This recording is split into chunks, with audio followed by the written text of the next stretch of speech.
Peygamberi ahir zaman, hak rehberi insanu can. Peygamberu meznemeye kuşku birayin Müslüman. Peygamberi ahir zaman, hak rehberi insanu can. Peygamberu meznemeye kuşku birayin Müslüman. Kuşku birayin Müslüman. Ev Ahmedu Muhammed'e Peygamberi hak sermede. Devru demavi nakede kuşku birayin Müslüman. Ev Ahmedu Muhammed'e Peygamberi hak sermede.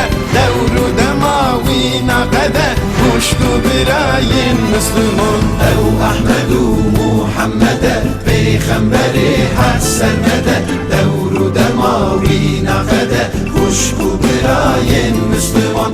Ev Ahmedu Muhammed'e Peygamberi hak sermede. Devru demavi nakede kuşku birayin Müslüman.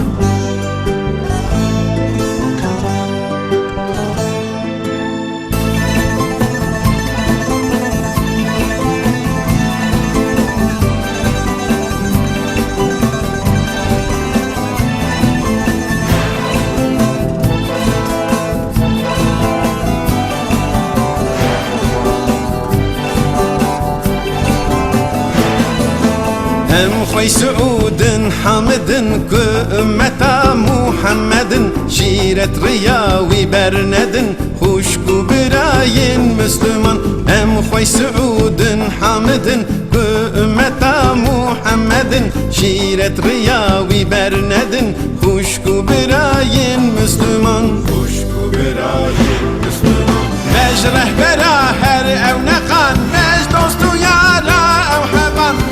Dinu dozavi meşan kuşku birayin Müslüman. Mec rehbera her ev nekan, mec dostu yara ev hevan. Dinu dozavi meşan kuşku birayin Müslüman. Ev Ahmedu Muhammed'e Peygamberi hak sermede. Devru demavi nakede kuşku birayin Müslüman.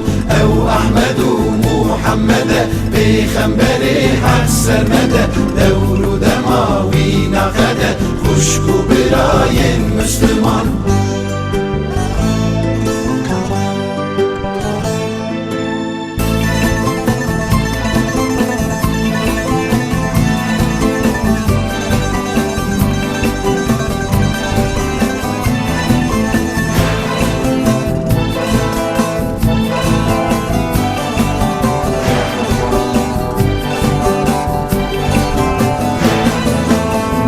Sade mukalaviye mevludu ser salaviye herci gülü zaraviye huşku birayin Müslüman.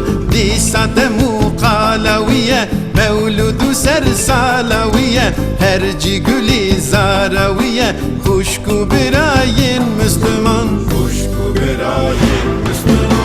Bihad selat bihad selam daim bibarın sıhuşam serqasıdı Rabbi enam kuşku birayin Müslüman. Bihad selat bihad selam daim bibarın sıhuşam serqasıdı Rabbi enam kuşku birayin Müslüman. Ev Ahmedu Muhammed'e Peygamberi hak sermede. Devru demavi nakede kuşku birayin Müslüman. Ev Ahmedu Muhammed'e Peygamberi hak sermede. Devru demavi nakede kuşku birayin Müslüman.